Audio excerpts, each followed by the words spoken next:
വിശ്വാസത്തെ സുഹൃതം കൊണ്ടും.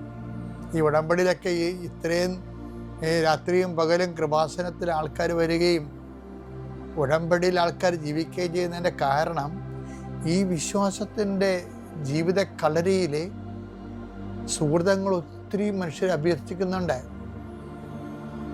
വീട്ടിലും നാട്ടിലും അപരിചിതമായ മേഖലകളിലും എല്ലാം വിശ്വാസത്തിന് സാക്ഷ്യം വഹിച്ചുകൊണ്ട് കൃപാവര പ്രവൃത്തികൾ ചെയ്തുകൊണ്ട് വിശ്വാസത്തെ ഇവർ വളർത്തിയെടുക്കുകയാണ്. അപ്പോൾ നമ്മൾ നേരത്തെ ദിവസങ്ങളിൽ കണ്ടത് എന്താണ്? വിശ്വാസത്തിൻ്റെ അപരന്മാരെന്തൊക്കെയാണ്?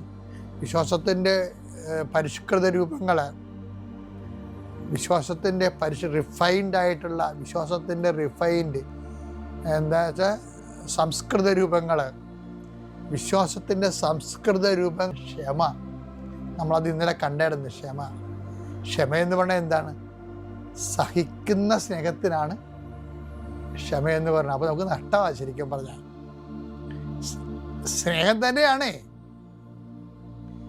പക്ഷെ അതിനകത്തൊരു സഹനമുണ്ട്. അതുകൊണ്ട് സഹിക്കുന്ന സ്നേഹമാണ് വിശ്വാസം അല്ലെങ്കിൽ ക്ഷമ. അതും ശരിക്കും പറഞ്ഞാൽ വിശ്വാസം തന്നെയാണ്. ഇപ്പം എന്താ ഒരു കുഴപ്പം വന്നിരിക്കണമെന്ന് വെച്ച് കഴിഞ്ഞാൽ, ഈ വിശ്വാസം എന്നുള്ളത് ആശയപരമായ എന്തോ വിഷയമായിട്ടാണ് പലരുടെയും തിരക്കേറിയിരിക്കുന്നത്. എന്നല്ല, ഇത് യേശുക്രിസ്തു എന്ന് പറഞ്ഞൊരു റിഡംറ്റീവ് പ്രോജക്റ്റിൻ്റെ ആ ഒരു പേഴ്സണിൻ്റെ അടിസ്ഥാനത്തിലുള്ള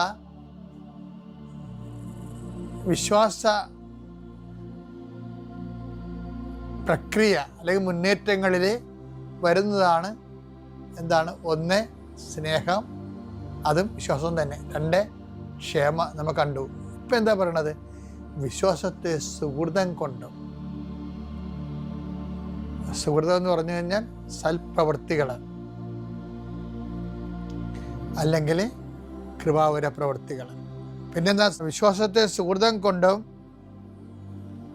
സുഹൃതത്തെ ജ്ഞാനം കൊണ്ടും. ഇപ്പം സുഹൃതം ഇങ്ങനെ കൂട്ടി